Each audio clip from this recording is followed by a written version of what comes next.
a geek. Talking baseball every week. 'Cause they're Gleeman and the Geek.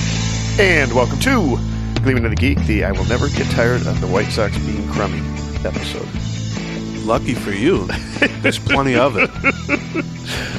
Supply and demand working out really in tandem there. You're John Bonus of Twins Daily. I am that's Aaron right. Gleeman. We have to introduce ourselves because this is not the Patreon. That's right. I am John Bonus of Twins Daily. With me, Aaron Gleeman of the Athletic.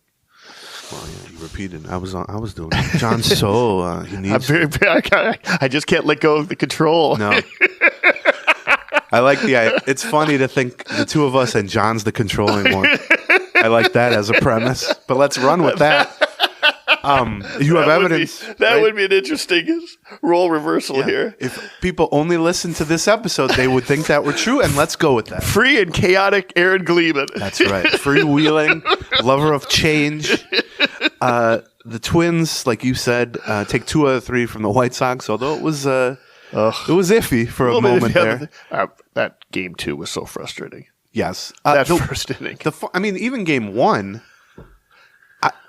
I was watching it with... Well, that's true. Game 1 was frustrating, too. I was watching it with the Duchess of Marshfield, and because she's now into sports, and she's back to listening to the podcast, which is like a real... Yeah, she tweeted me yesterday. I told her yesterday... She's like, I was listening to I listened to the latest podcast, and as I was like, did we say anything bad? No, this is what I'm constantly now in a state of. What did I say? I told her you're becoming like Howard Stern's first wife, where you just call in to correct the record every day of what he says. But I'm no Howard Stern, obviously. But I was watching it with her. Hi, honey, I love you. I'm talking to Howard Stern's first wife, Allison Stern. Okay, all right. I was watching the first game, and the Twins fall behind there in game 1. And I say, she's like, oh man, they're going to lose. I thought you said the White Sox were terrible. I'm like, they are. Watch. They're going to, I'm not saying the Twins are definitely going to win because they were behind. Right. But what I'm saying is there will be a point in this game where the White Sox hand the Twins the game, and all the Twins have to do is not drop it. Right. And that's what happened in game 1. Yes. It didn't happen in game 2, but it did happen. They tried very early in game 1 to hand us the Exactly. And then in game 3, I would argue the same thing. It took the back-to-back homers from Brooks Lee and Carlos Correa. That was a lot of fun. Yes. For hopefully first of many instances of that. They didn't waste any time moving Brooks Lee to the top of the lineup. No. I asked Paul Dunn about this, like, after Brooks Lee had played, a few games on the last homestand. Not about Brooks Lee, but about because he does tend to do this with young players. Yes. Other than maybe Royce Lewis, I can't remember at the time. But where it's like, let's just get him in the lineup. Let's let them get their feet wet. And I think this is probably a common thing. 7, 8, or 9. Yeah. We're not going to put too much pressure There's no pressure. And also, Brooks Lee's obviously really good. And they were fairly confident. Him specifically was Major League ready, and he's a guy who's a coach's kid, and everyone praises his acumen and all that stuff. He wasn't going to be kind of in awe of the moment of playing in the majors. Sure. But you never know with the prospect. Even really good prospects sometimes come up and go. We saw Jackson Holiday, number 1 prospect in baseball, destroyed the minors, got called up at 19 by the Orioles, a month and a half ago or whatever it was. And he goes like 1 for 30. Right. Yeah. It was like no one would have predicted that. It's the lemon test that I talked about a little bit with draft picks. Not quite the same thing, but putting them in the 7, 8, 9 hole or something like that relieves a little pressure. Also makes it so that if they do go, 1 for 20 to start out, sure, it's not in a situation where they're batting in the heart of the order where you want. Now, what ended up happening with Brooks Lee, even though he was batting at the bottom of the lineup, he kept coming up with 2 guys on base. Turns out the bottom of the lineup was the part that was producing. Yeah. I mean, you can't predict that. And he came through, obviously. I mean, he had the most RBIs through this point in a career ever in Twins history. I know it's true through 6 games. I'm not sure if it's true now, but I'm guessing it is because he had another homer against the White Sox. That's right. He has looked phenomenal, obviously. The back-to-back with Correa. Now, Lewis isn't in the lineup, but, I mean, you can certainly talk yourself into a Lee, Correa, Lewis, let's say 2, 3, 4, or even 1, 2, 3 for a long time to come. Yeah. And I'm not ruling out Eddie Julian getting back into that mix, too, in the leadoff spot maybe at some point. We'll probably talk more about Julian at some point, too. Honestly, you could go wouldn't be a horrible outcome to go Julian, Lee, Correa, Lewis, or something like that, or flip. I mean, they got here's what we're learning as I just riff on potential lineups. They got a lot of good hitters. Yeah, we talked about it when Wallner got called up for Austin Martin, which has happened. Also, Wallner batted ninth. Yeah, which has also happened since the last free show. By the way, True, yet one more thing to talk about on the thing. That now they essentially have 9 guys playing 8 positions, and they're just taking turns having a guy out for a day. Today's your day of rest. Yeah, and you can get away with it because with Willi Castro, who we should mention got named to the All-Star game. We'll get to that too. And now you've also got Brooks Lee. You've got 2 guys who can play just about anywhere. So and they're switch hitters too. Right. Which helps. Yeah. Which also helps, when you have a lineup, obviously when they first recalled Wallner, he had looked so bad early in the season, and there was some, I don't know, with the Twins, but with the fans, some level of skepticism. So you bat him ninth, and it's the same idea as like let's put him in a spot where there's the least pressure. But also just looking at a major league lineup against a right-handed pitcher where Matt Wallner, destroyer of baseballs, right, who's slugged .550 for 2 years at AAA and was great last season for the batting ninth. Right. And I didn't. It wasn't even like a. It's not like Vasquez was ahead of him. It was Jeffers ahead of him. Right. Yeah. Right. You could. Maybe you move on to like 7th, but it really just not so much spoke to Wallner specifically, but just the state of that lineup. Right. And we've seen their lineup. It ranks number 1 in the league in OPS against lefties because you have Correa and you have Miranda, you have Lewis, you have Buxton, you have all these right-handed hitters who are crushing. Sure. And switch hitters like Castro, Santana, etc. Now Brooks Lee. That's become, part of this team's identity. What was lacking for a while, at least recently, was lefties because they had sent Julian down, they had sent Wallner down, and then they had sent down but then put on the IL Kirilloff after none of the 3 had produced. Those were 3 left-handed bats that they were counting on.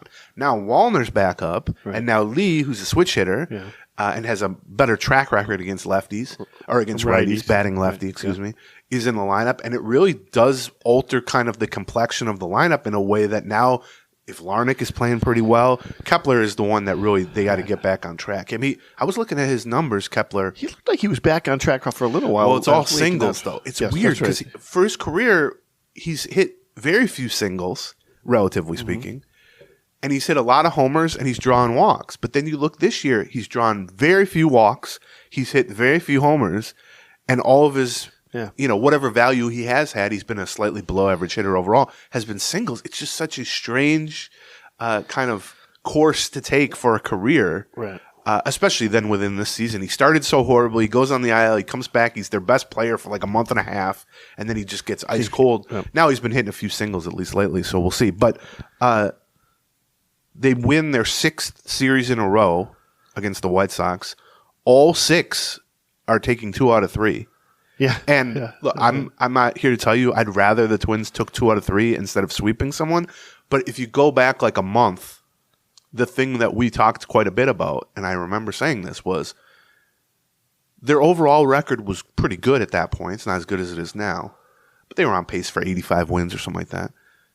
But it was all streaks. Yes, right. They'd win a bunch in a row. They'd lose a bunch in a row. They lose 6 in a row. They win 12 in a row. They lose 5 in a row. It's the end result that matters. It's your final record that matters. It doesn't matter how you get there so much. But what I wanted to see from them to more buy into the quality of the team and I guess buy into their chances of catching Cleveland at the time was can they, it'd be great if they won 12 in a row again or whatever. But short of that, can they just string together sort of consistently good play? It doesn't have to be world-beating play. Right. Well, winning 6 straight series, all of them taking 2 out of 3, is precisely kind of what I was asking for. Right. And there's been some moments in that we just mentioned in the White Sox series where it hasn't been pretty. These haven't all been dominant wins. Right. Yeah. But you can't ask for much. But that's the ultimately the goal in baseball, and you'll hear like longtime managers and stuff talk about that. Just win series. Right. If you just win series in baseball, it doesn't always look pretty, and you're not going to get off to these great, amazing starts, and you're going to. But if you win series consistently over the course of 6 months, and you look up at the end of the year, you're going to make the playoffs because that's just how baseball's built. And they've done that now 6 in a row. Now they finished the first half with 3 at San Francisco against a Giants team that's not good, but certainly a lot better competition than the White Sox. Yeah, so we'll see if they can take 2 out of 3 on the road. And a team that, frankly, needs to prove that they want to stay in this I would race. guess they're probably going to be sellers, but we'll see. If you can win a 7 straight series heading in the All-Star break, you can feel pretty good about yourselves, and it would be a big contrast to last year at the All-Star break, Well, that's true. where they really kind of limped into the finish line of the first half. They got battered by Baltimore that last series, and they were below 500 at last year's All-Star. I think they were 45-46, something like that, I want to say. So they're half dozen games minimum above that pace. The problem, of course, is that the Guardians are about 200 games above their pace. Well, they're stumbling a little bit lately. True. It's down Lost 3 out of 4 versus Kansas City, lost 3 out of 4 versus Detroit. Now, they also took 2 out of 3 versus Baltimore or something like that. The Twins, at the moment, again, with 3 games left in the half, are 53-40, which is a 92-win pace, which is fairly remarkable after you start 7-13. Yeah. Since that 7-13 start, they have the best record in the American League at 100-and-something win pace. They are number 3 in the American League in runs scored per game, which is, again, remarkable because they were hitting 190 after 20 games. They were horrible offensively after 20 games.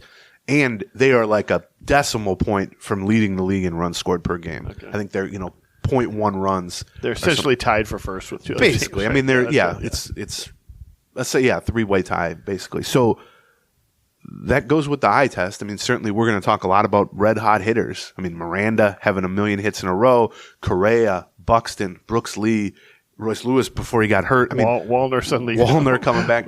I looked. Wallner has a 155 OPS plus right now, and like 4 days ago, people were like, "I don't think he should ever be in the major league." When I say people, I mean not you, lovely listeners, but people not smart enough to listen to this podcast, and not good. Honestly, not good enough, and not good looking enough. Yeah. To listen to the show. But they are, however, 10th in runs allowed per game, which in major leagues or American League. American League. Wow. They're like 20th and 20-something.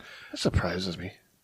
Well, I think it's probably surprising them because at this point last year, they, I believe, were 2nd in runs allowed, and that's after giving up 15 runs. I mean, even having watched it, that surprises me, though. I'm saying, like, it doesn't feel like this pitching staff has been struggling that much. No, but think about the rotation, really. Right. I mean, first of all, Varland was terrible to begin the season. Paddock has a 5-something ERA. Pablo Lopez has a 5-something ERA. Even Ober, who I think for the most part has been pretty solid, has a 4-something ERA. Yeah. You also have to remember that run scoring is down across baseball. And so if you just look at the raw ERAs and you go, Ober's got a 4.15 ERA, that's below average. Yeah, or worse than average, I should say. So, the bullpen has been better than the starting rotation, but weirdly, and maybe we'll talk more about this later in the show as it relates to the trade deadline, but weirdly, I have more faith in the starting rotation improving from this point. I agree. Now, whether that means that improvement would make them as good or better than the bullpen, because Brock Stewart threw a rehab outing a couple days ago, and I think is going to do another one this weekend. And could potentially join them, I'm guessing, shortly after the All-Star break. Right.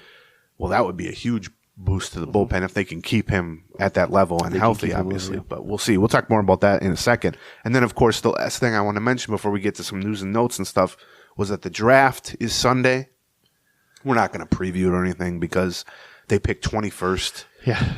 Last year at this time, we were previewing the hell out of it because they picked 5th in a stacked class. If you want a good prediction, just put a bunch of names in a hat and see which one. I even asked a Twins, somebody involved heavily in their draft, and they were like, I could give you a dozen names that probably we're going to pick one of these guys. Right. But it's really hard to narrow down this far out. I mean, basically, they're going to have a handful of guys they want. Most of them are going to get taken. 1 or 2 of them are going to be available. They're going to take one of them. It's going to be someone no one has ever heard of. I'll include myself in that. I mean, I'm going to educate myself once it happens, and I'm going to write about it, talk to people about the player. But Jeremy Nygaard and JB Cameron will know exactly who they are. Yeah, I mean, they've been talking about this guy for 6 months. There's 6 people in the state who know. But we'll talk about that next week on the Patreon side. Patreon, patreon.com/Gleeman. We would love to have you join us. It'd be a good time to join the Patreon going into the trade deadline because we will be reacting to any moves the Twins make with an immediate Patreon. Right. You will hear the emergency podcast music. Yeah. The trade deadline this year is on the 30th, which is a Tuesday. Yes. And we do Patreons on Wednesday morning, 8 a.m., bright and early. That's right. So we will, trades or no, we'll have a reaction podcast the next morning exclusively for our Patreon subscribers. So that's Patreon on patreon.com. I'm also going to be traveling that weekend after that, so there won't even be a free show that Friday. John doesn't care about you guys that much anymore. John's become like kind of like the Anthony Bourdain of just going to random stuff. Baseball stakes. We've gone to a Portland Sea Dogs game while we're in Portland. Yeah, I don't know. I'm trying to make up for that because my goal is to have the two of us combined, do an average amount of travel for the year. So that means I can't leave the house. That's right, yeah. To compensate for John leaving the country like 9 times. He's going to Brazil later. I'm not even kidding. Like, my girlfriend, I think, is going to meet the bonuses in Chicago. That's the plan. And then she said to me, I got to look up what the weather's like in Brazil this time of year. And I'm like, what? I think she's going to try to make that would be awesome. Make a throuple with you guys. I'm worried about it, honestly. So I'm worried for her, really. For sure. So, yeah, that's the situation. I'm couch bound, but more and more every day. But that's where the Twins are at. Before we talk a little bit about Willi Castro and various other news and notes. Let's talk a little bit about a couple of quick sponsors. Soda Stick. Listen, we're big Soda Stick believers. They are coming out with, I saw this in the wild at Target Field, the button-up all-over Wiener Winner shirt. Which, if you've seen I have the T-shirt, which formal is wear, really. The Hormel Hero of Fame Wiener Winner shirt is something that I have in my closet. T-shirt. I am getting myself one of these button-up ones for Twins games. I mean, and that's just sort of like, if you don't know what I'm talking about, then you're probably not a Minnesota Twins sports fan. If you don't know about the Hormel Hero of Fame and Wiener Winner, well, you could be under 30. Well, I guess. But yeah, you're right. I guess. And if you go to Soda Stick, sodastickco.com, or just Google Soda Stick, soda like Minnesota, Soda Stick, and you use the promo code Gleeman, whether you're buying one of those shirts that John just described, which I would argue is great for like weddings, funerals, bar mitzvahs. I'm totally wearing it to a Portland Sea Dog anything. Game, I'll tell you that. Yeah, that. You can use the promo code Gleeman when you check out at Soda Stick and get 15% off your entire order. This is the kind of stuff that they have, though. They just have stuff that Minnesota sports fans get. They are in the tribe. They understand what's going on. Go to sodastickco.com. That shirt is just $55 this week. You can use that promo code, get another 15% off there. Then our second sponsor is Dan Hodgen, Dan Hodgen, who is a real estate consultant. He has received, I don't know, hundreds of or thousands of 5-star reviews over his time. Sold over 500 homes. Yes. Local guy. He's a listener of the show. He's even created a website related to this show, but the Twins.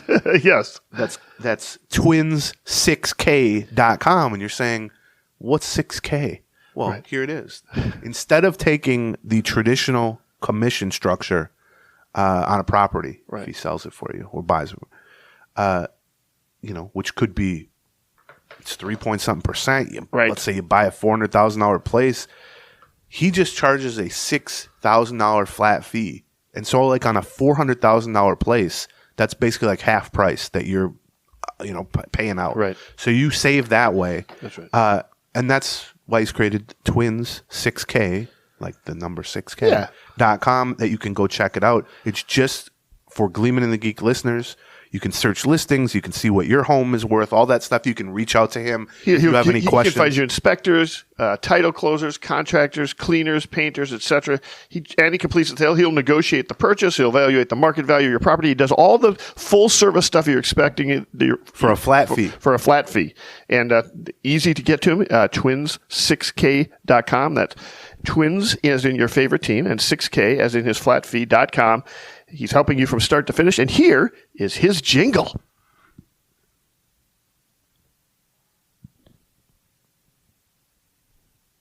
I love that jingle. Stuart Rose. But we got to call out Stuart Rose, who does a lot of the jingles for the Patreon, the Emergency Podcast, the Urgency Podcast. He did a special one for our 5-year anniversary. Came up with that jingle. Yeah, I guess for, listeners of the free show may not quite realize, because we kind of stick to the traditional songs. Yeah, that's right. The Patreon show has almost become more music than baseball at this point. Because we got a lot of good bumpers. We have like a dozen good intro songs, plus like other songs that we mix in, like you just heard.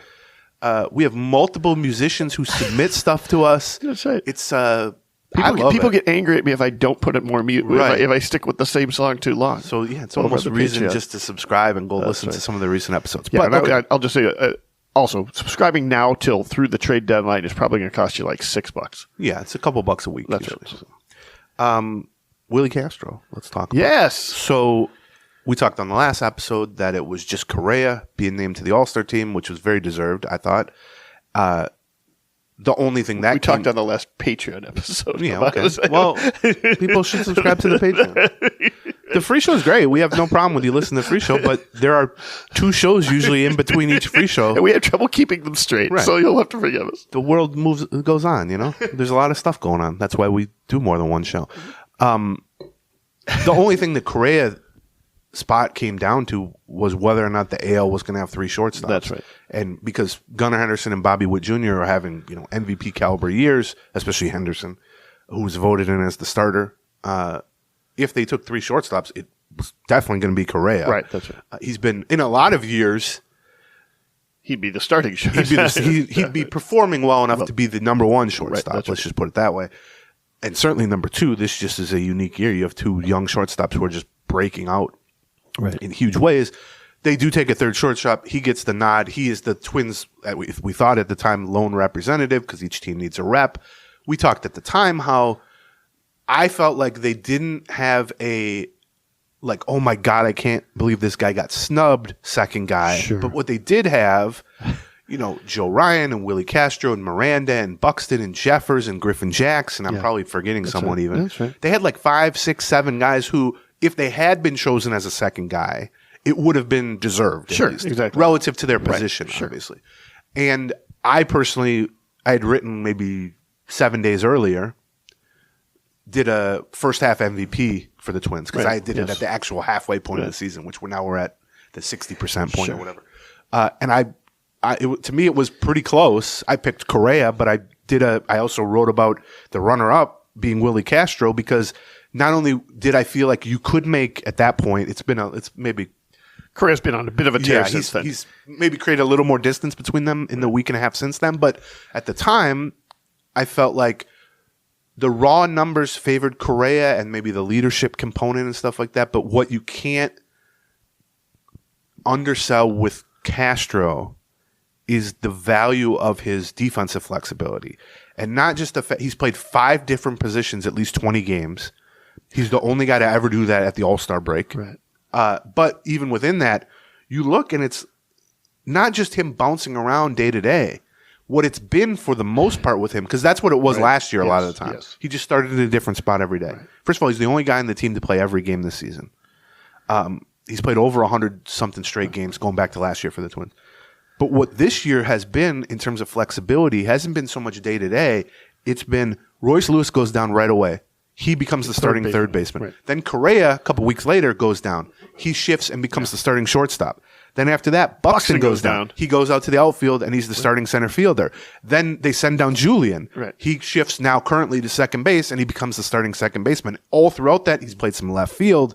He's and now we're finally at the point where we've got enough things that we could just give everybody a day off, and wherever we can have Castro filled in. It's had a huge impact, not just from like a theoretical standpoint, which all flexibility has, but on a day-to-day basis. We talk about this all the time, kind of like what you were just saying, where Rocco is fond of saying, all things are possible when you have Willi Castro. Right. And that sounds, a little highfalutin or whatever, but it's like you can make your lineup in terms of hitters and then figure out the positions because Castro can go anywhere. And it's not just that he's filling in capably at these places. It's that he's got a 121 OPS. Right. He's been one of their best players. Yeah, he's also been one of their best hitters. It's... I assumed he wouldn't make the All-Star team, not because he wasn't deserving, but because he's a utility guy. Right. and he's kind of come out of nowhere these last couple years after being pretty bad with Detroit. He was a minor league signing. Last winter. We were surprised he made the team last year. Well, he wasn't going to make the Right. team. He was surprised he made the team too. Right. It took Polanco and Kirilloff being hurt at That's the right. end for Yeah, him to you're make right. the team, and then he was barely used. If you remember, two Aprils April ago, and May, yeah. basically was a pinch runner. Then he started, becoming indispensable for the team. So very well deserved for a guy who is extremely underrated, not just for the Twins, but certainly within baseball as a whole. A lot of people aren't aware of this current version of Willi Castro. Right. They know the past version with the Tigers, who played 303 games with the Tigers, had an 87 Over 4 years. yeah, 4 years. Had an 87 OPS plus.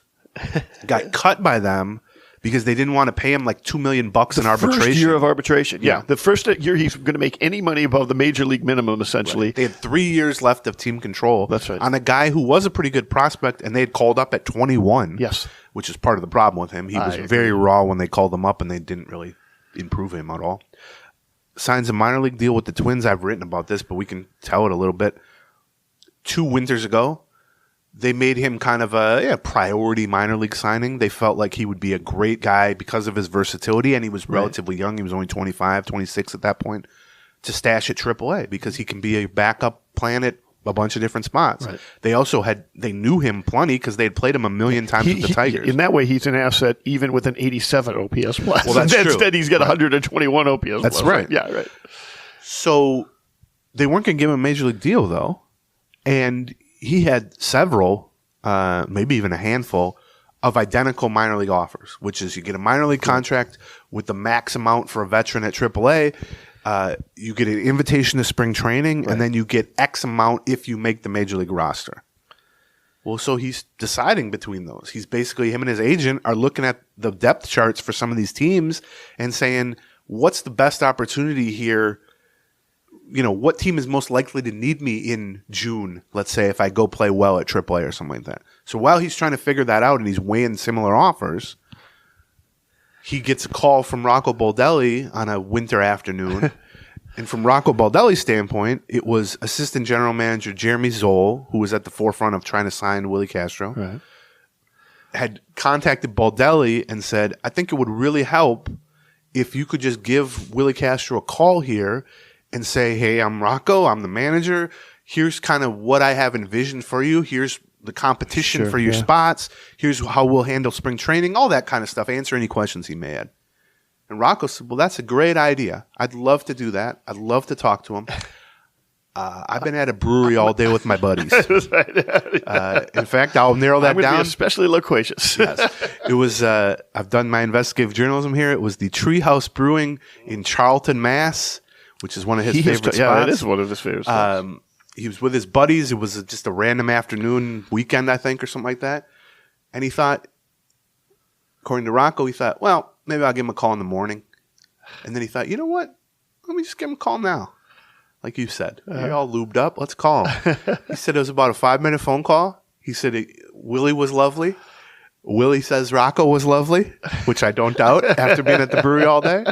He answered his questions about the role. They got him signed within a day or two after that. I think he signed the deal. They brought him into camp, and even a sober Rocco at that point was very high on Willi Castro throughout camp 2 years ago. Yeah. To the point that all I know of Willi Castro is the subpar numbers. Right. The fact that I watched him play the Twins plenty, in person even. He was really fast. He was a switch hitter. Yeah. He had some pop, but he just swung at everything. Yeah. He just wasn't a reliable player. And so we show up to spring training, and we're asking about bench spots and who surprised you and all that stuff. Well, and also it helped that it was also the World Series or the World Baseball Classic. They're going on. So there were more opportunities. There were a lot of opportunities for sort of guys on the edges of spring training to show themselves. But Rocco, pretty consistently from early in camp, when you'd ask him who's standing out in camp, are there any under the radar guys? Like, are there any guys we might not think are competing for spot? He would name Willi Castro consistently, and he would always say the same thing. I love the speed. I love the switch hitting. I love the versatility, and he's a smart dude. Yeah. Right. And then camp goes on, and he was playing well, and he was starting games, and he was playing games. And then you start to do the roster math, and it's like, well, there isn't a spot for him because Polanco and Buxton were presumed to be healthy enough to play, and Kirilloff, same thing. But he seemed like he was the 27th guy, which means he was going to go to AAA. He was going to be kind of on call. Well, then Kirilloff and Polanco begin the year on the injured list, so they need depth. They bring Willi Castro north, which triggers the major league portion of his contract, which then meant he was going to get a prorated share for however many days he was in the majors of $3 million. Okay. Which is pretty good. That's what he ended up making last year. Wow. Or no, is that this year?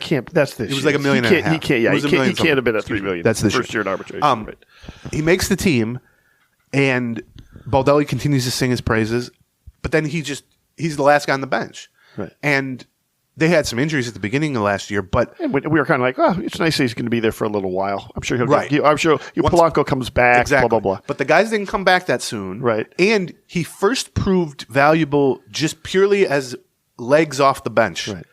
As pinch running, because he was fast and he was aggressive, and they would put him in. And the beauty of Castro was if you pinch run him for somebody, because he's a switch hitter and because he can play anywhere, it doesn't require two moves. Right. Like a lot of guys, if he's just a center fielder and he's fast, if you pinch run for a first baseman, because those are the guys you're going to pinch run for, the slow, bad positional guys, well, then who's going to play first base? Right. In Castro's place, he can pinch run for a guy. He can go play a position either for that guy or someone else can shift. Right. And so he started making an impact with his legs. Then some at-bats opened up because there were injuries, and also he was just playing okay. Yeah. And then he was a switch hitter. Right. And then he just catches fire. By mid-season last year, he was an everyday player, essentially. By the second half of last year, he was one of their best players. It was not uncommon that we, like last year, sort of looked at the baseball reference page for the Twins and said, do you know who's leading the team in WAR? Yes. Like, and games and plate appearances and all that. That's right, yeah. And steals, Partly obviously. because he could play center field when Buxton was hurt, too. Like, same sort of thing. Right. So then the beauty of it was, so I think I ranked him maybe 6th on my MVP ballot last year for Twins MVP, something like that. And they had a lot of standout performances last year, obviously, with Pablo and Sonny at the top.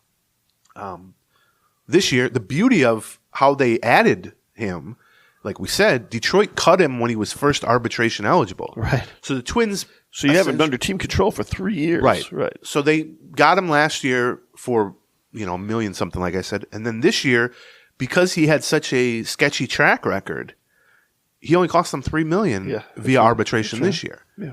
And then the real beauty of it, as he's playing at a team MVP level and now has made his first All-Star team, although that's going to make it a little more expensive probably. They have him under control via arbitration next year. Yeah. Now, the price is going to go up because now he's going to have back-to-back years as a regular, good performing regular, including the All-Star appearance. Yeah, but he's also a utility player. Like I don't know. I don't know enough about how the arbitration processes. I mean, it was stupid. I was involved in a few cases 20 years ago, and it was stupid.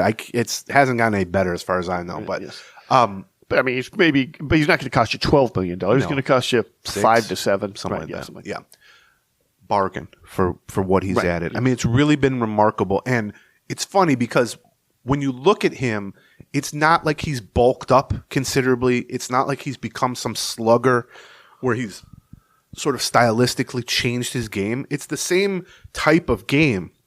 What they've really done with him, and some of it I think is just maturing and getting into your mid-20s and maybe having the experience of getting cut by the team that brought you up when you were 21 and all that stuff. Yeah. And Willi Castro is a really smart, good dude, good to talk to, well-liked in the clubhouse, but also Baldelli and others, very hardworking.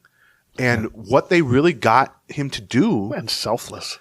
Well, that comes with the flexibility and all that. Right. But what they got him to do was just become a more disciplined hitter. Yeah. And that can be a tough thing for a guy who just spent 4 years in Detroit hacking at everything. And, he didn't turn into Joey Votto or Joe Mauer or anything overnight. But you look at the walk rate, and it's really trended up. And he also just gets hit by a billion to the point where pitches. he's been leading off for the last... He's a viable leadoff guy. Yeah. He's improved from the right side of the plate against left-handed pitching to the point this year that's been a strength for him, whereas in the past it was better from the other side. And defensively, this is something they talked about the first year, he had good speed all the time. He's a great athlete. But in Detroit, he wasn't really reliable at any position other than like left field. But they'd play him in center and it was ugly. He's improved to the point where he was not great in center, but viable in center. Sure. Not great at short, but viable at short. And I think at third and second, he's looked legitimately solid. Yes, agreed. And in left, he's great too, just from an athleticism standpoint. So I cannot say enough about the work Castro has done, the coaching that the Twins did, the fact that Jeremy Zoll in the front office and the call from Rocco picked him up off the scrap heap, and they're going to get 3 years of like team MVP caliber performance from a super utility guy and on an all-star here. So I think it's really unexpected but cool all-star nod for him. And here's the last thing I'll say. Willi Castro has been hit by 1 billion pitches this year. Yes. We might have saw him, I think it was in Oakland or whatever, where he freaked out. He got hit twice in the same game. Yes. He wasn't mad at the pitcher. He just was running out of spots that weren't bruised on his body. Yes. That's helped the on-base percentage, which Baldelli pointed out. He said, I might just tell Willie, like, your numbers are benefiting from this, so don't get too mad about it. But here's the weird little twist of fate. He replaced Jose Altuve, who opted out of the game because his hand is still sore from when he was hit in Game 1 of the Twins-Astros series at Target Field, hit by a pitch. Now he's playing, but he decided to skip the All-Star game because his hand is still sore. Right. And that opened up a spot for the Twins utility guy who's been hit by 1 million pitches this year, although was one of the few Twins who was not hit by a pitch in that particular series. Yes, so one of the Twins and Astros who was not hit. True, yeah, the Astros, Altuve and Alvarez both took it. Both got punked. So I don't know, just a great developmental and also front office success story, but then also a great player success story. And I know all this stuff is like a lot of cliches. He's hardworking. He's all this stuff, and that's true. But ultimately, like you said, just look at the numbers. Right. Yeah. I mean, he's been fantastic. Yeah. On top of the fantastic number he's provided, he also allows you to always just bring up your best player or to play whichever player you think is best fit for the lineup on that particular day. Mid-game moves and all that sort of stuff. As well as, the other day when Royce Lewis was being put on the IL, we could take a look and say, well, that probably going to be Brooks Lee, but it could be Wallner, could be anybody. Whoever you think is hottest at AAA, you can call up because you can fit him into the lineup because Willi Castro can just cover the other stuff. So not only is he performing at a 120 plus OPS plus, right?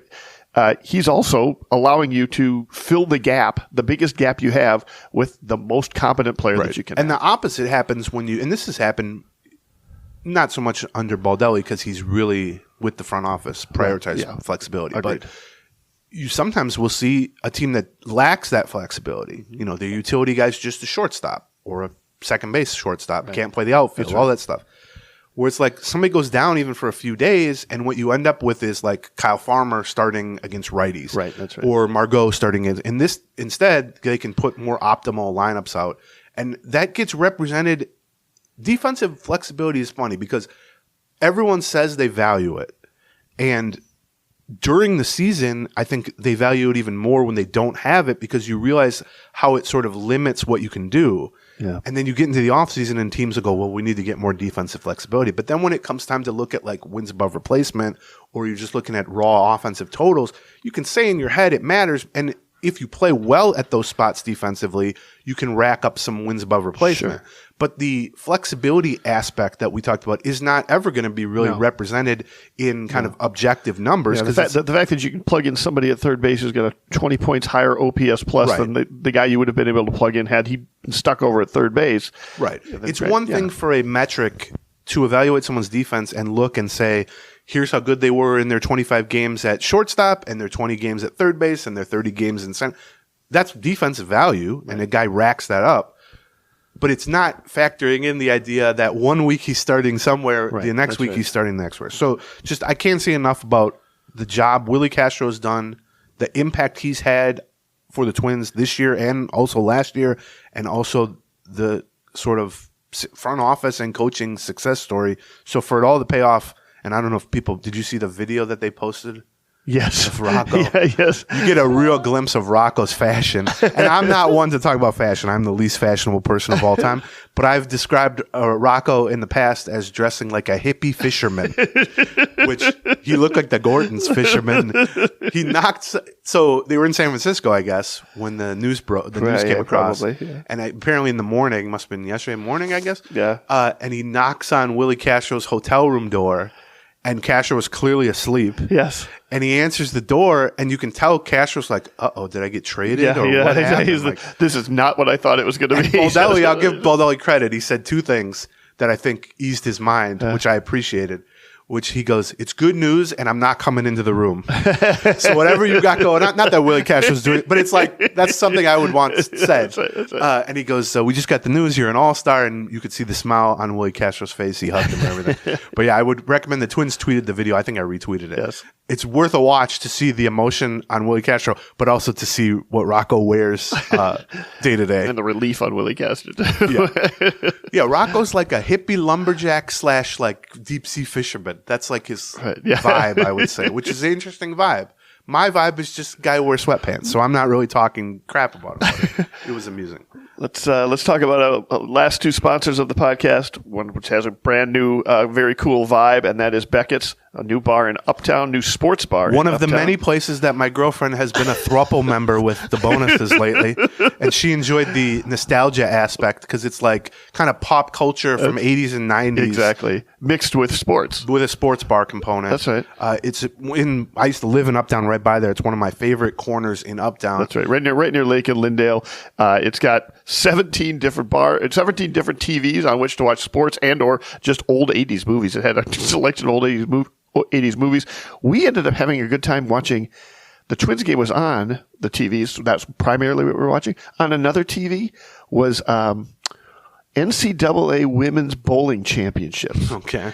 And we got more into that than we did. It's partly because the Twins were getting slaughtered in the particular game we were there. We got more into that than it, and it's the kind of vibe it has. The beers are, now I would say, inexpensive compared to a lot of other places. They've got some great food. They've got dome dogs. They've got the old school dome dogs.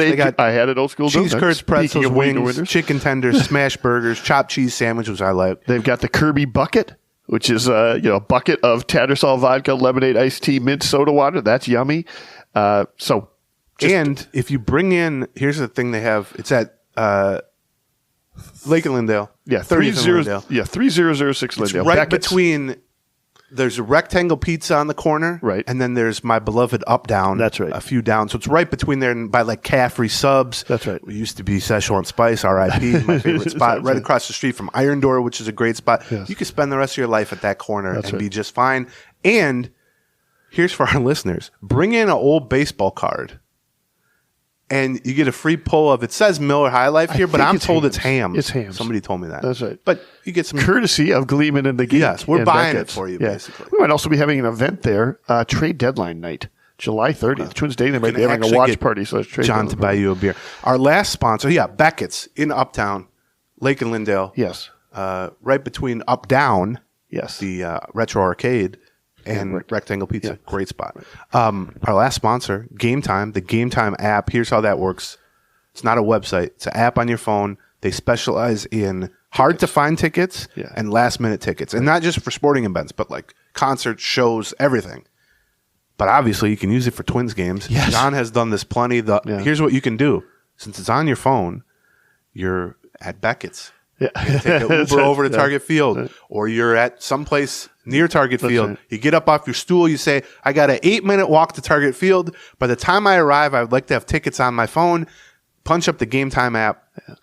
Pick the tickets. And the beauty of the Game Time app is they can help you find, you can sort by the best value. Yes. So they'll compare the price and the location of the ticket and basically say, here's your best bet in terms of actually getting some bang for your buck. It is not uncommon that Chris and I, we have tickets to all the games because we do the Twins Pass thing. But, our daughter will want to join us. Hey, no problem. I got you, honey. I will just grab a Game Time app on the way there. I'll meet you at gate 34 and we'll go in together. Yes. Right. So you can download the Game Time app. You just create an account and use the code Gleeman for $20 off your first purchase. So that's what you do is you download the app, you create the account, and when you create the account, you use the code word Gleeman, and that means you're going to get $20 kind of credit into your thing. Terms apply. Again, create an account and the redeem code GLEEMAN for $20 off. Download Game Time today. Last minute tickets, lowest price, guaranteed. Okay. So we talked about Willi Castro. Let's talk about a little bit the rest of the lineup, which is also unbelievable, thriving. Right, Correa has a 154 OPS plus. which is essentially right equal to the best of his career, which was 2017 with the Astros when he started the AL All-Star game. He's just been so much fun to watch. Miranda now is up to a 148 OPS plus, which is right on par with that. Right. Had the amazing, consecutive hits in at-bat streak, reached 13 straight plate appearances, including a 12 for 12. Yep. Then he made an out, and then he got another hit. Raised his average from like 290 to 330 or something like that. I mean, he's just been phenomenal now for a long time, but that streak is something that I've never seen. Yeah. Although it is funny. I mean, nobody who's born after 1952. Well, yeah. Right. You probably have to be born in 40-something. Yeah, that's right. Walt Dropo or Dropo, I don't know how you say his name. That's it. In 1952 was the last guy to do it. Before that, it was Pinky Higgins, I believe, in 1938, and then Johnny Kling in 1907 or 08. Those were the last guy, the only other three people in the history of Major League Baseball to have hits in 12 consecutive at-bats. Right. The 13 he also got hit by a pitch in what would have been the 11th at-bat, which is not technically an at-bat. It's a plate appearance, which allows the at-bat streak to continue. In the moment, everyone thought he broke his hand. I know, yes. So that would have been kind of a buzzkill. Instead, he stayed in and he had two more line drive hits, including an RBI single in that. So it was a great moment for Miranda. I was supposed to be going to see the Gear Daddies at Taste of Minnesota that day, and Chrissy's like, "Okay, we gotta go. It's time to go. We caught the first part of the game." I'm like, "I'm not leaving. I can't leave." He's at 11 right now. I gotta see if he at least ties it. Yeah, and especially you felt like because you were there for Walt Dropo's in 1952. Exactly. Well, I mean, Dropo was the second one I saw do it. Johnny Kling in 1908 was the one. I like when you play along, John. It's fun. Usually, John just stares at me like, "What are you going for?" Yeah, I mean, it was a great moment for Miranda. It kind of puts a bow on what has been a remarkable bounce back first half for him. Given, we've said this before, but given where he was 2 years ago as a rookie, when he was fantastic throughout the summer, he slumped a little bit in September, but I mean, he was one of their best, most clutch hitters, in June, July, August. He really carried them at times 2 years ago as a rookie. If you'd have said to somebody at that point, he's going to be hitting 320. He's going to be a borderline all-star. He's going to be having hit streaks and all that. You go, oh, yeah. I mean, he looked great as a rookie. But then if you'd have said the same thing at this point last year, when he's on the IL after struggling, he could barely throw. He didn't just stink at the major league level. He stunk at AAA, too. Yeah, that's right. And it turned out he needed shoulder surgery from a shoulder problem that first popped up in spring training. Right. He hit great last spring, which is the weirdest part. He couldn't. That's true. He couldn't play the field. He couldn't throw because his shoulder was bothering him. Right. But they used him at DH. The plan was for him to be the everyday third baseman last year because Royce was out. In spring training, he had the shoulder problem, so he didn't get any time at third base in spring training. But he hit amazingly well in spring training, to the point that it was like, okay, well, once he gets his shoulder right, then he just steps back in at third base. He played, 35, 40 games for the Twins, and he was terrible. And also his shoulder made it that he could barely play third. There were throws that he couldn't make. I mean, he just looked bad. He just looked not like himself. And then, like you said, they actually sent him to the minors, and he wasn't even good at AAA. Yeah. And he can crush AAA in his sleep. He's done that before. So initially they were like, well, we know he has a shoulder problem, but he's able to play through it. He says he can play through it. Now, as it got later, they shut him down. He ended up having surgery.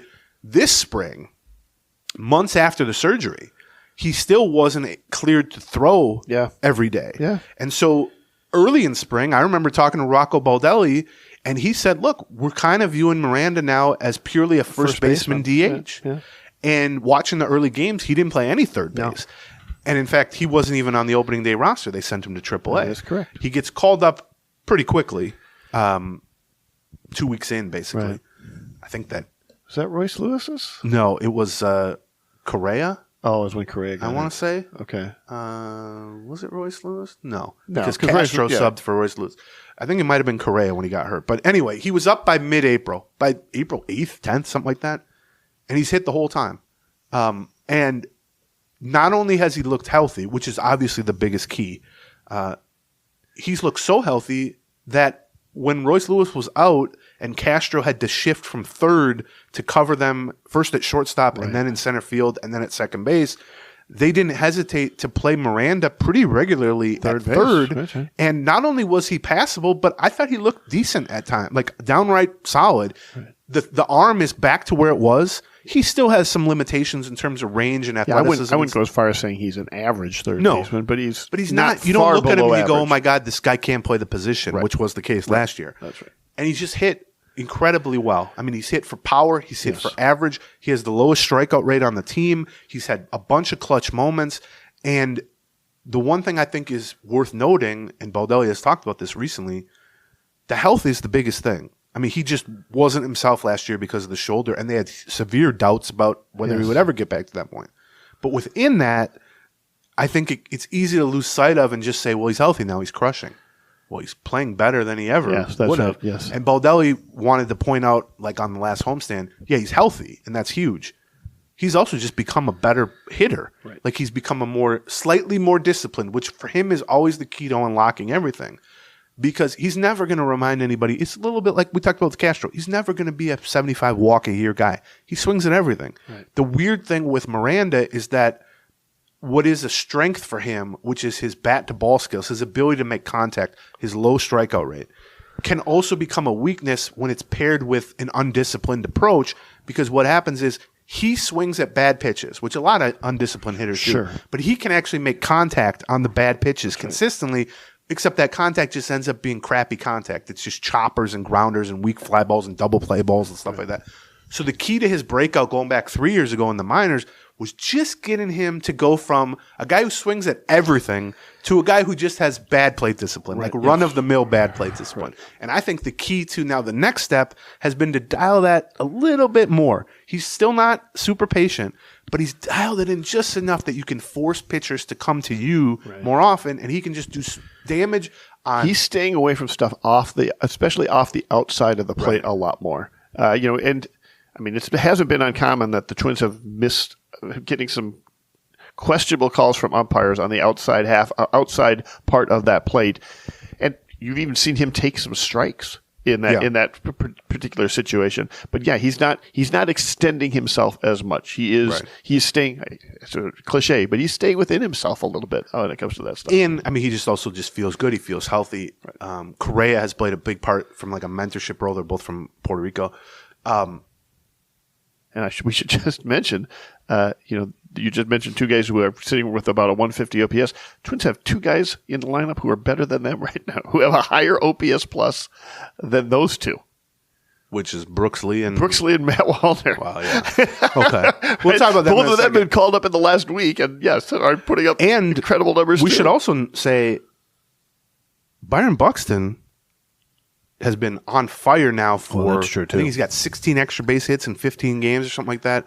He's up to, for the year, 281 on the batting average, which even at his best, I think he's only topped that once in the partial season.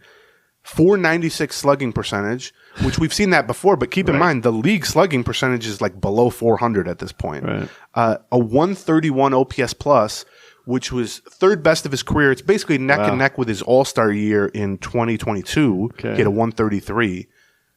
He's played great defense in center field. We've seen, especially over the last couple of weeks, him make a huge impact running the bases. His speed, I mean, he's avoided outs. He's scored plays at the plate a couple times that no one else would have scored on. That's right. And he's just going from second to home, etc. And he's just hitting, like he did 2-3 years ago, where it's just the power is there, the ability to line balls into left field for doubles are there. He's cut his strikeout rate a little bit, which is kind of a lineup wide trend. I mean, we mentioned Miranda's got a super low strikeout rate, but last year at this time we were looking at a lot of these veteran hitters, and we were saying, why does everyone have a career high strikeout rate? Like even guys like Kyle Farmer that they brought in. This year, it's the opposite. They brought in some guys like Santana and Margot who are low strikeout guys.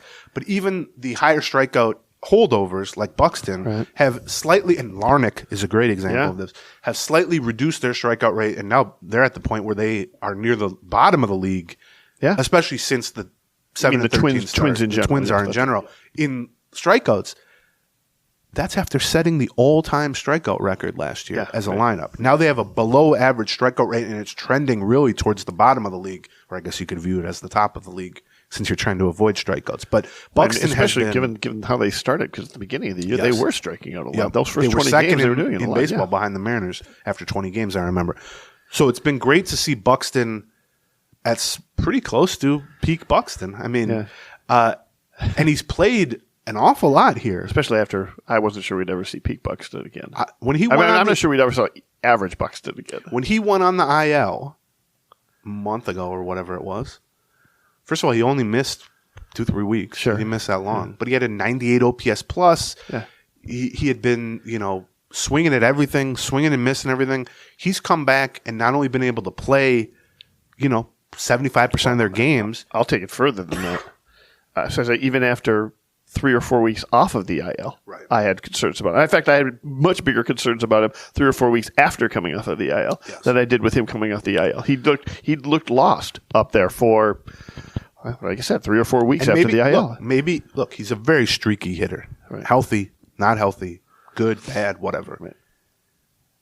Which is why when he's on one of these streaks, pay attention and kind of marvel at it. Soak it up a little bit. You won't see a guy make a wider array of impact than he does because he can do it defensively. He can do it hitting for power. Of late, he's been doing it hitting for average. He's come up big in some clutch spots, and then he could do it on the bases, not only beating balls out to first, going first to third, going second to home, stealing bases, scoring on contact plays and squeeze plays and all kinds of stuff. It's so fun to watch. And yeah, like you said, I mean, I had my doubts that we'd ever see that from Buxton again. And so it's great for that to come back, and it's been a big part of why this lineup has just been clicking to such an extent. You mentioned Brooks Lee, which how amazing is it to place – he's not a rookie, but Royce Lewis, essentially a rookie, let's call him. A rookie with a 1,039 OPS, you lose him to another injury. Yes. And you go, well, we'll call up this prospect, and he steps in at third base, and he's got a 947 OPS with similarly clutch performances. I don't want to say equal because Royce's, heroics over the last year and a half have been huge. But Brooks Lee has come up with a lot of guys on base in a lot of big spots, and more often than not, he's come through. What really stands out, and this is as advertised with him, is we talked about it on the Patreon. We kind of talked about what is the meaning of a quality at bat. Yes. Well, he has quality at bats. Yeah, he does. Yeah. We're not going to do the 20-minute explanation like we did on Patreon, but he's swinging at strikes. He's not swinging at balls. That's the basics. Right. Yep. And then he's not swinging and missing. If he gets a mistake, he knows what to do. If he gets a mistake, he's hit 2 homers and he banged a ball off the wall for a double too. That's more power than that goes with the development, the rapid development of his power. Because you forget, he missed the first 2.5 months with a herniated disc in his back that he suffered in the middle or tail end of spring training. He missed the first 2 months of the AAA season, and there were all kinds of questions about him coming back. You can understand why during spring training people were saying, "Oh, this guy looks like he belongs." Yes. He looks like a 7-year veteran right now. Yeah, a 7 or 8-year veteran. Like he looks like the kind of guy who just. Yeah, he's been around the league. He's already on his second team. He's already signed a free agent deal. Like he just feels like that. Like I know what to do up here. People said a couple years ago at this time when they drafted him was like, it's the cliche thing, but he's a coach's son. He was always not that he doesn't have really good tools, but he's been just a mature player at every level. And, Correa's talked about it. Other players have talked about it. Buxton talked about it. Baldelli actually said a couple times, like, the one thing I don't have to worry about with him is he's going to be comfortable in this clubhouse. He's been in clubhouses his whole life. That's right. Yeah. He's been a big deal his whole life, but like he's going to be able to talk to the young guys. He's going to be able to talk to the veterans. But just on the field, I mean, first of all, I think he's looked really good at third base. Yeah. His arm especially has impressed me, and maybe that's after watching Royce Lewis struggle to make some throws perhaps of late. He looks like he understands the position better than Royce Lewis looks like he understands the position. It looks like he's in third base, it can just be a lot of quick reaction, long throw type plays. Like that's the majority of what you handle at third base. But there's also like some weird plays that happen, like a swinging bunt or a slow ground ball that you have to cut in front of the shortstop for, and you've got to reposition your body to do that stuff. Just seems to be he's done it a million times, and that's for somebody who didn't play third base. Right, he only played it a handful of times in the minors. He's been a shortstop his whole life. If Correa wasn't on the team, he'd be the shortstop. Right. I don't think he'd be a Gold Glover there, but I think especially early in his career, he would be a solid major league shortstop. still think there's a chance he ends up at second base if they decide to leave Royce Lewis at third base. Yeah. But for right now, he's got plenty of arm for third. He's sure-handed. He's got good instincts. The baseball IQ people talk about all the time. So that's been great. And then he's hitting, 350 with power. Right. Isn't striking out at all. Taking good at-bats. He's hitting breaking balls. He's hitting fastballs. He's grinding out at-bats. I mean, he's just been, as a switch hitter, he had a clutch hit from the right side the other day. I mean, it's remarkable that you can place a guy like Royce Lewis on the IL and have the luxury of going, well, we'll just call up, the number 8 pick from 2 years ago who's a consensus top 25 prospect, right, and then he'll just hit 350 right away. Right. And maybe he goes through some growing pains here, obviously, but I don't know that. Like he's going to have several more weeks here, my guess, before Royce Lewis comes back. And he's going to have a chance both through his performance and also because of how highly they think of him. And like you said, without the back injury, he probably was in position not to make the team out of spring training, but they were starting to talk about him as being ready. What we said over and over and over again when Royce Lewis was hurt on day one of the season is that would have been Brooks Lee. And if not, it definitely would have been Brooks Lee when Correa went down a week and a half later. That's right. But Brooks Lee had a herniated disc. So I really think he's going to have a chance. And this is easy to say about a guy who's hitting 350 at the moment. But to make it so that when Royce Lewis, his goal should be when Royce Lewis comes back, whether that's 2 weeks from now, 4 weeks from now, whatever it is, give the Twins an extremely difficult decision in terms of who to make room, how to make room for Royce Lewis on that roster. Yeah. Which is, by the way, a question we got on our Patreon mailbag. We should just mention the Patreon one more time. We always get, we do pretty much every Wednesday now, we do at least a half episode of mailbag questions that people write into us. And we get, it's my favorite episodes every week. It's like 100 plus questions every time we put up the mailbag. We answer 4 of them because we're long-winded, but that's right. It's a great episode. But one of the questions, which we laugh about because we get this question all the time in many different situations, what are they going to do when Royce Lewis comes back? Right. And the answer is, it'll solve itself. It'll solve itself, right? But within that, right, he has a real chance to never go back to the minors. Yes. I think. I agree. Now, maybe this is getting on the hype train a little bit here, but we'll see. He's been fantastic. Let's just put it this way. Given how he's doing right now, if Royce Lewis was healthy tomorrow, well, yeah, of course, they'd be like, we're not sending down Lee. Like, that's not going to happen. Right? And again, because of Willi Castro, if Royce Lewis comes back and plays third, you put Brooks Lee at second, and he'll be good at second. And you just put Willi Castro in the outfield, or he bounces around every day, like you said. You give somebody a DH. Now everybody gets 2 days. 2 guys get a day off every day. But more likely than not, somebody will be hurt by the time Royce Lewis comes back. Exactly right. Wallner, we should mention, has looked excellent since returning. It's just a handful of games, obviously, but he's got the 2 hardest hit balls of the Twins season so far since returning, 116 and 117 miles an hour. Right. I think the quality of that bat. 3 home runs already? 2 or 3, yeah. He hit one here, and I think he hit 2. The hardest one he hit was a single, the 116. Yeah, that's right. Yeah, that's right. The one homer he hit, I don't know that I've ever seen like a more of a low line drive homer into the right field corner there. The quality of the at bat in a very small sample has been better. All they want him to do, he's going to be a high strikeout guy. I mean, it comes with he's 6'5" and he hits bombs. Yeah, it comes with that. He swings hard.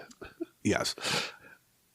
All they want him to do, and I don't think he's undisciplined. He's more of a swing and miss guy as opposed to a swing at bad pitches guy in terms of why the strikeout rate is high.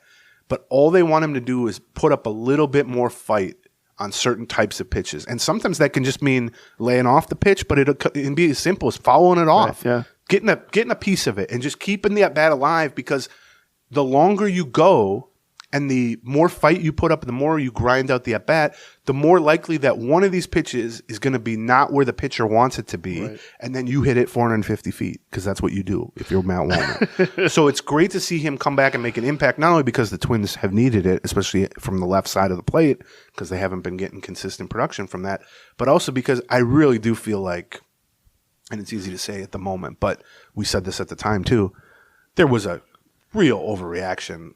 I don't mean from the Twins' part. Sure. I mean, obviously they did react very quickly to send him down. Right. And I would argue, I guess, they were probably right, because he continued to struggle at AAA and then got back on track and has now come back in a good place. But they felt like he needed some mechanical changes, but more than that, kind of a full reset from a mental standpoint. Yes. But I think, like, there were a lot of people who looked at that and it played into all the fears they have about any high strikeout guy. Sure. Where it's like, oh, here we go again. He's just another so-and-so. He's just another guy who, he first run through the league was good, but once pitchers catch up, he's not going to make enough contact. And look, the jury is still out on that, obviously. Sure. But it was 25 at-bats. And we're not talking about it. It wasn't his first 25 at-bats. If a guy comes up and he's kind of a, B-level prospect with a red flag strikeout rate, and he goes, 1 for 20 with 17 strikeouts, that might be it. Right. But he had been great for 300 plate appearances the year before, and for that matter, 3 years in the minors the years before. And so I like the idea that he did get a chance, in part because of injuries, but also I do think much like Brooks Lee, who technically got his chance because of an injury, both those guys were playing so well at AAA for a sustained period that they were putting themselves in the position to get a call up regardless of some of these other injury situations. And so hopefully he can keep it going, because this could be another case that he can make it so that he never goes back down if he wants to. Yeah. Like it's not so cut and dried that at full health he has to go back down, especially as a left-handed bat. Because, as far as I know, Kirilloff is still seeking opinions on his back situation. Is not close to going on a rehab assignment. So he's not going to be pushing anybody out for the moment. So good to see Wallner, if only because I didn't like the idea of a Winter Meltdown guest curse with him and Louis Varland. Yeah, that's right. Because then we can never have active players on again. I know. We can only have retired players. That's right. Two Minnesota which guys. we've had good retired players. We have been had really good retired players. But I did think it was fun to have two active players until they both got sent to AAA 3 weeks later. That's right, yeah. Let's see. I had one last no, that's it. Let's talk a little bit to finish up here, some pitching. Yeah. Paddock back this week. Paddock came back, and I think he's lined up to make the last start of the half, and as far as I know, is going to make it. I was a little surprised when they got the doubleheader. Yeah. And they could call up Festa as the 27th person. Yeah. It occurred to me, what you could do is you could have Festa start one of those games. You could bump back Pablo to start game one of San Francisco, and now you don't have to have Paddock make another 2 starts here in this week. You can get everybody back one day, have Festa have one of the starts in the White Sox, and now Paddock gets another 10 days off. He can come back, or maybe 2 weeks off if he ends up being one of the last guys in the rotation. But if you were going to do that, and obviously they didn't know there was going to be a rainout, but if that was your mindset regarding him, yes, then why not just keep him out through the All-Star break and not bring him back for that initial start? I agree. But when that fell into their lap, I kind of thought, I'm a little surprised. I see what you're saying. I'm a little surprised. Why wouldn't we just do Festa here, bump everybody back a day? Well, I don't know that they want to start Festa. And that may be true, too. Also, I'm going to guess Paddock wanted to start. Well, I'm sure. Yeah, I bet you are correct. Yeah, it's not a bad setup. Like, he makes the 2 starts, and then he basically gets a turn off through the All-Star break and can come back. I'm going to guess he starts like the 5th game coming out of the break, probably, which gives him the maximum rest there anyway. But I thought he looked decent against the White Sox coming back on, Monday night? Yeah. Velocity was up from when last we saw him. Yes, that is correct. Wasn't quite at the peak levels we've seen this year, but it was certainly good enough. It was 94, 95, which is solid. He go 5 and he allowed 3 runs, something like that. 2, 3 runs. He looked fine. You also have to remember the White Sox are pretty bad. Might have been 2 runs is all, because that was Okert and Sands that ended up giving up those runs in the 6th inning, and the Twins defense. Yeah. My God, was that a terrible half inning? So. I asked about this last weekend, and I said basically with a Twins official, if Festa had been great for 2 starts, filling in for Paddock, would you have delayed returning Paddock to the rotation, in part because there wouldn't have been like, oh, we need to get him back because Festa's struggling, but also as an opportunity for Festa? Sure. Yes, right. And I was told, no, the initial plan was... I think the reason they were able to talk Paddock into going on the IL with shoulder fatigue. Right, that it was going to be 2 starts. It's just going to be 2 starts. Now, I do think within that, what they had to find out was when you initially shut down Paddock, he didn't throw for a few days, and then he kind of ramped back up. Now, during that ramp-up process, if he would have been struggling and he would have still had some fatigue, then you're in a position where you can have Paddock sit for another start or two through the All-Star break. You let Festa keep going. But as we saw, his velocity was back. He talked about feeling pretty good, and I'm sure he wanted to get back out there. And so Festa goes back to the minors now. He was, like you said, briefly called up as the 27th man for the doubleheader, but didn't pitch. Right. It was kind of insurance for if somebody would have had a short start or something like that. I would caution, much like with the 25 at-bats with Matt Wallner or whatever it is. This is not who Festa is going to be for the rest of his career. I mean, it might be. Who knows? Right, but I would focus more on the stuff as opposed to the immediate results. And particularly the homers, I don't think he's going to be a guy who gives up a ton of homers like that. I actually thought it's weird to talk about with a guy whose weakness was throwing strikes consistently.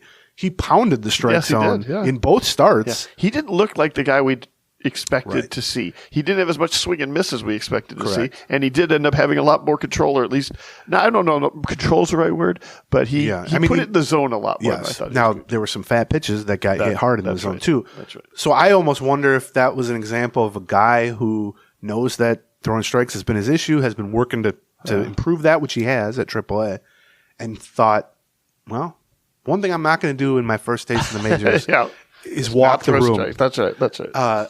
And so I throw strikes, and some of those catch middle third of the plate. Right. So I still think it'll depend what they do at the trade deadline, obviously, but I would guess he's still next in line if/when they need another starter. Although Louis Varland had another good start at AAA last night, so we'll see. I mean, trade deadline wise with the rotation. It's funny because the lineup has gotten to a point where I don't even know. Like, look, you can at any point you go trade for Pete Alonso or something. There's always going to be a spot for some huge bat. Right. You can displace a DH, you can displace Santana, or you can do whatever. But at the moment, they have more quality hitters than they typically have lineup spots on a given day. Especially now with Brooks Lee and Wallner, and you have Julian now starting to heat up a little bit at AAA. I don't know that the lineup. I mean, just looking at, they're ranked third in the AL. They're basically tied for second or tied for first in the AL. Yeah. That's not a point where you go, they need help there. Right. That's not to say there aren't moves they can make that would make it better, but if it's not necessarily a need, are you going to pay the freight on if you're going to make a move to improve the lineup, it's going to have to be one of the top 3 names on the market. And those top 3 names cost a lot of money. Right. And, you have to also take into account, now I have to subtract somebody. Like, suddenly Larnach is no longer going to be getting any development now, or something like the that. person you're subtracting were to become part of the trade. Well, that's potential. That would be something, too. Yep. And also, they're hoping to get Royce Lewis back for the stretch run, too. That's another good point, too. Yes. But what more interesting to me within that is, from a pitching standpoint, like we said, they're 10th out of 15 in pitching. They've been wildly inconsistent, I would say, just overall from a rotation standpoint. I mean, we talked about it. Yeah. But the thing is, like, the biggest could they go out and get a frontline starter? You could try to. I mean, they tried to do that with Tyler Mahle a couple years ago. Yeah. It's going to be costly, and there's risk involved. Yep.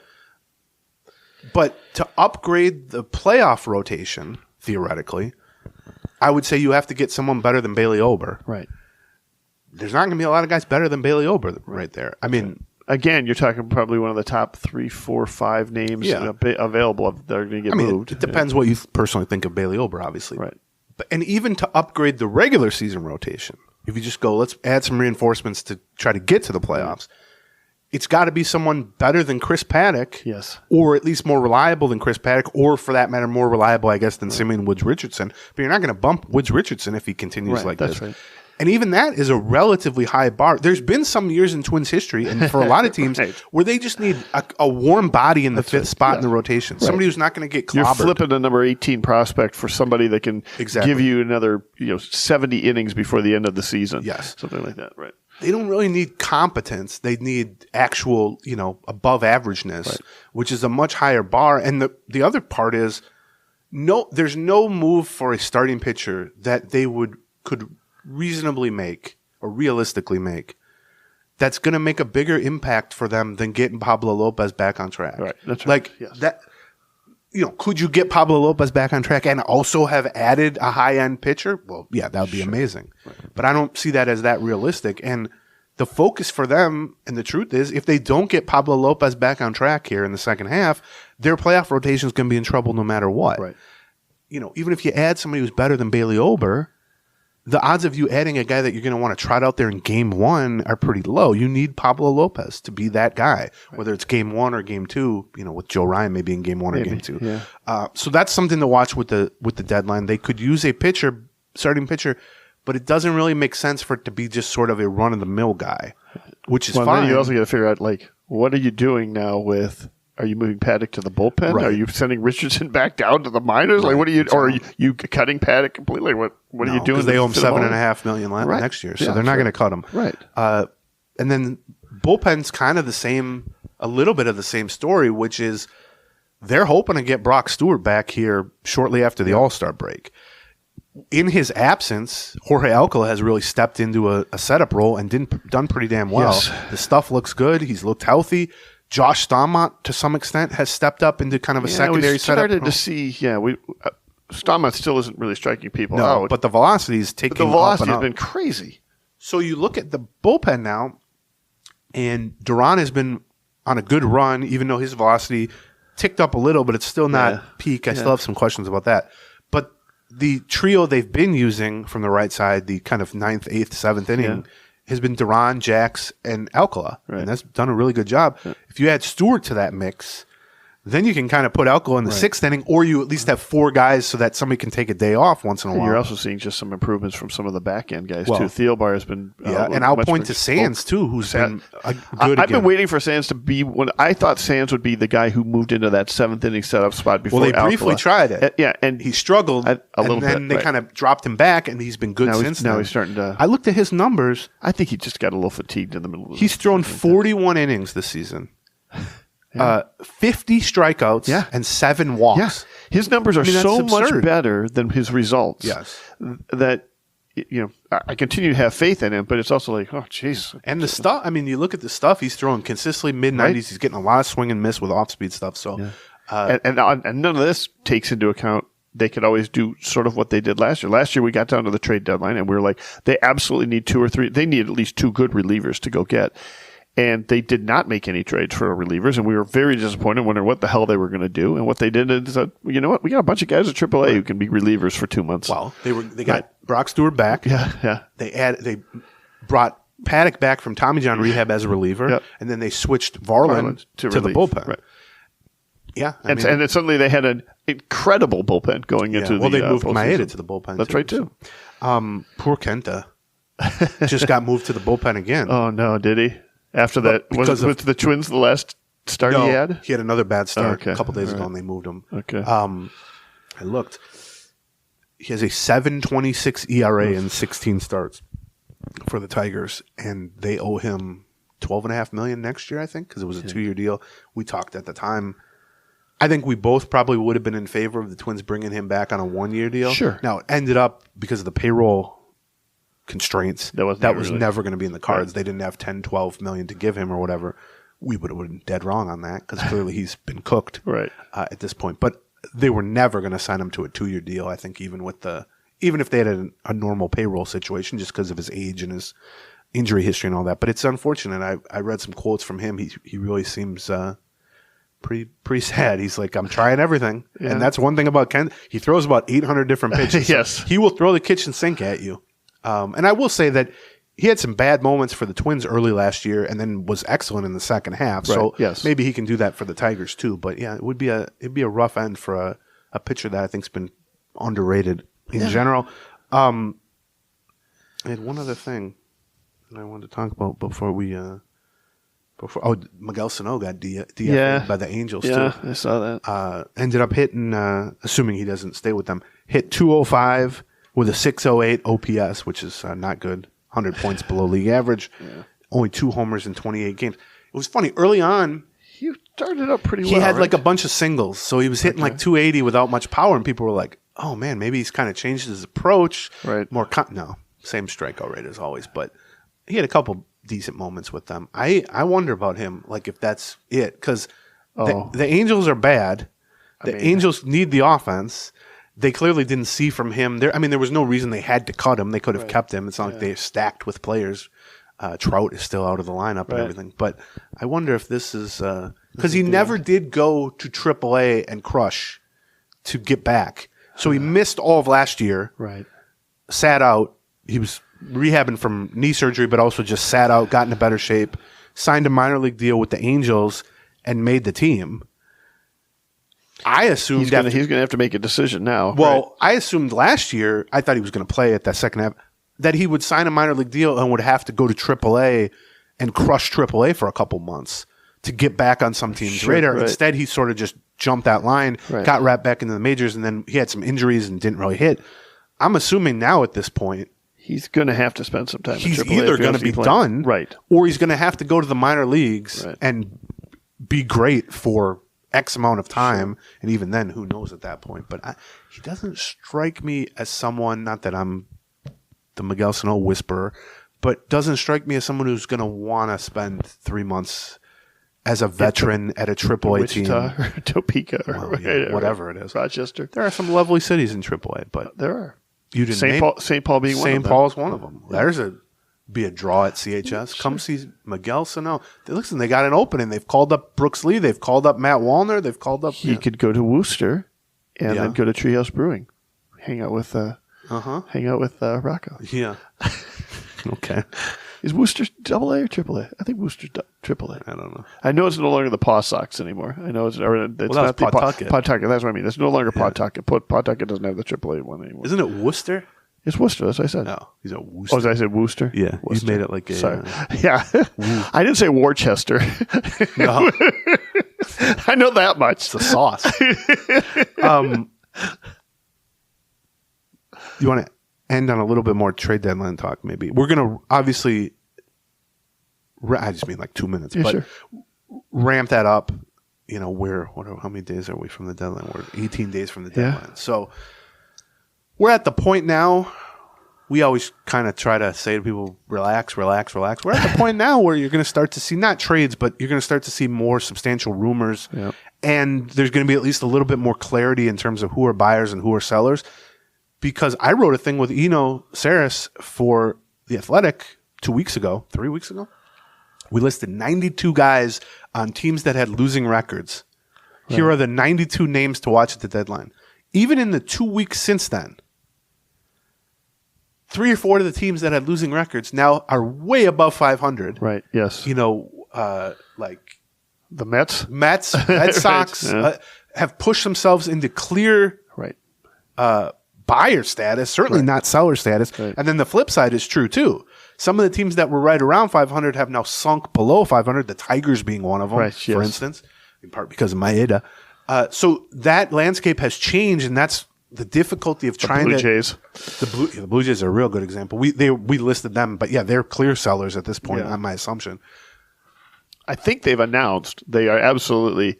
They're open for business for anybody who's going to be a free agent. Now they're kind of running the same line the Cardinals did last year, which is like this ain't we're not tearing it down. We're just because we're their taking two 1 biggest year names, off. That's right. Vladimir Guerrero Jr. and Bo Bichette, are under control for next year. Right. Although Bichette's hurt again now, but they put Kevin Kiermaier on waivers yesterday. Yeah. Reported. Really? But nobody's going to claim him because he signed a 2-year deal. We remember it. Yeah, No, yeah. it's 1 year deal. That's 1 year deal, right? Or was there an option? No, it's 1 year deal. It has to be a 10 1 year million. deal. But still, nobody's going to claim him. He's been pretty bad. There's another guy we would have been wrong on. How's Michael Taylor doing this year? Pretty bad. Pretty bad too. Yeah. None of those center fielders really. No, not that Manny Margot is. I mean, he hasn't even played center field much. But the point I was going to make is that the reason, particularly with this playoff setup, with the 3 wild cards, which has expanded the playoff compared to past years, late June, or even now for that matter, which is mid-July, coming up on 2-3 weeks till the deadline, things can change so much, and it's hard to – there's just so few teams that don't have at least like a 20% chance of the playoffs, or even like a 15% chance of the playoffs, that aren't within 4 or 5 games. Now, some of those teams have to be realistic and say, yeah, we're only 5 games out of a playoff spot, but there are 6 teams ahead of us. Right. So you can't just say we need to outplay this one team. Or, are we overachieving up to this point in that's the year? another I was thing, thinking, Pittsburgh. Pittsburgh's Right. 2.5 games back of the wild card. Right. Are they But they're Pittsburgh. Now, I would tell Pittsburgh, try to win, because when's the last time you won? Well, no, you don't that's. know. I mean, They got all that good young pitching, but and where I think things are started to sort of stratify.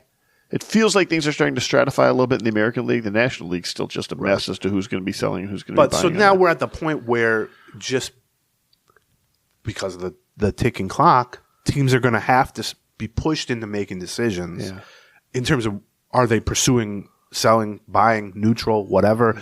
If you're a seller, are you actually selling long-term pieces, or like you said, are you just selling, impending free agents? If you're a buyer, are you trying to address the bullpen and then some marginal bench guys, or are you actually trying to make a big splash? Right. So we'll talk more about that as that ramps up over the next 2 weeks. I think the way the schedule will work here for the next few days is Monday we'll come back, maybe recap the first half, but also talk a little lot about this Giants series that we've got. Wednesday, and that's for the Patreon. Yeah. Wednesday for the Patreon, I think we're going to have a special guest with a special guest mailbag, which is always fun. And then Friday we'll be back with the free show, and what we'll be doing is probably kicking off the trade deadline talk, maybe. And the second half will be starting. And then looking forward to the second half and what they're going to be doing or not doing. At that point, starting that Friday, the Twins don't actually have a game Friday. They only have a 2-game series versus Milwaukee on Saturday and Sunday. They have an extra day for their All-Star break.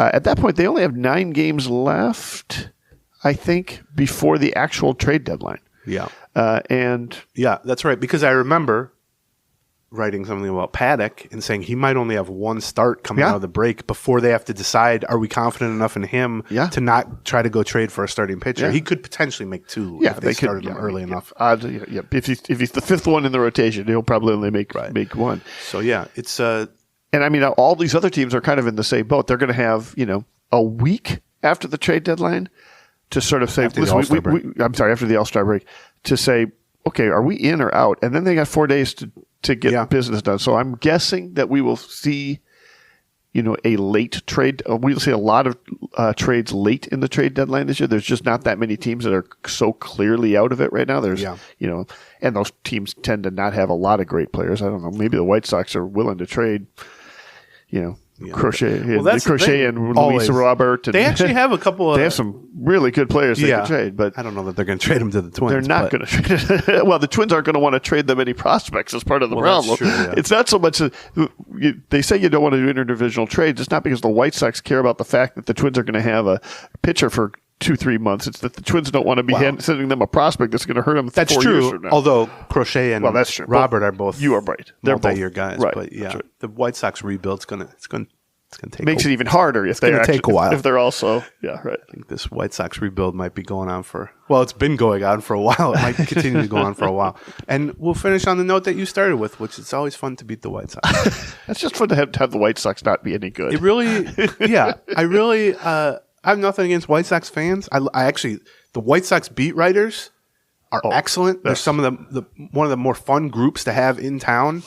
And I actually like that stadium more than I thought I did 5 years ago. I've only been there once. When I was like maybe 13, I went. Yeah, that was the last time I had been there before, like the last 2-3 years. It's a much better stadium than it was in 1993. I got heckled. We had horrible seats like in the upper deck, and it was still called New Comiskey back then. I think this was like in the 90s. That's it. And I got heckled for standing during the game because a drunk guy started yelling, "We don't stand in the upper deck in Chicago." And I remember thinking, that's not a thing, right? Like even as like a 12-year-old, I was like, is that like a local, we don't stand in the upper deck? And I remember it was like, I'm not going to fight this guy. I was like in a group. Very weird. I was like, of all the stuff, I was like deep dish pizza. They got the L train. They got, some other stuff in Chicago that they're definitely known for. Stand in the upper deck? We don't stand in the upper deck. And I thought, what bad luck by me to not know that. And I stood up in the upper deck in Chicago. What a fool I was to do that. But 1991, I was there. And I remember that because I was there during the Twins' 15-game win streak in 1991. Okay. We saw one of the games. You didn't stand in the upper deck, did you? I don't remember where I was standing. I knew we had trouble getting in. We had trouble getting tickets. It really did scar young me to get yelled at by a fat drunk guy behind me. Now that I go to games sometimes with a fat drunk guy and we yell stuff at people, it's less scarring to me. But not you, someone else. Yeah. I go to games. Who do I go to games with? I haven't gone to a game in come to Wrigley with with the Duchess and us. Yeah, It'll be fun. I can only imagine. Oh my God, it's gonna be so much fun. I would say you got to take care of her, but she's got to take care of you. Two of you, Chrissy especially. Who knows? The two of them. And we should take care of business by thanking our sponsors, Soda Stick. Love you, Soda Stick. Dan Hodgen, twins6k.com, Game Time app, and check out Beckett's Uptown. Tune into Twins Daily next week. I think we're going to be announcing an event at Beckett's. So. And as we ramp up with the trade deadline, Yeah. subscribe to the Patreon. It's the $1 an episode. The emergency podcasts are our favorite time of the year. Yes. Really. If the Twins make a trade, we will have a podcast either by that night or very early in the next morning, every single time. I'm looking at the calendar right now. If people sign up for the Patreon right now, we have 5 scheduled Patreon podcasts Between now and the deadline. Between now and the deadline. Cost you $5. Yeah, it costs you $5. And although we might throw a 6th one in there if there's a big trade or emergency you'll trade, wanna or listen to that. You're going to want that one, right? Yeah, So. it's each episode. First of all, they're commercial-free episodes. Yes. We do a lot more deep dives on stuff. We do mailbags. We have some guests, but then also we'll be reacting if and when there are trades in real time. They're usually 90 minutes each. We'll talk about the game the night before. You're paying like less than a penny a minute. You get to ask questions. You get to Patreon, patreon.com/Gleeman. And if you're saying to yourself, I'm not going to subscribe to that, I'm going to defy Aaron's recommendations. I'm all for defying Aaron. Just so we're clear. Yeah, in general, yeah. We still love you too, and we'll talk to you next week. Gleeman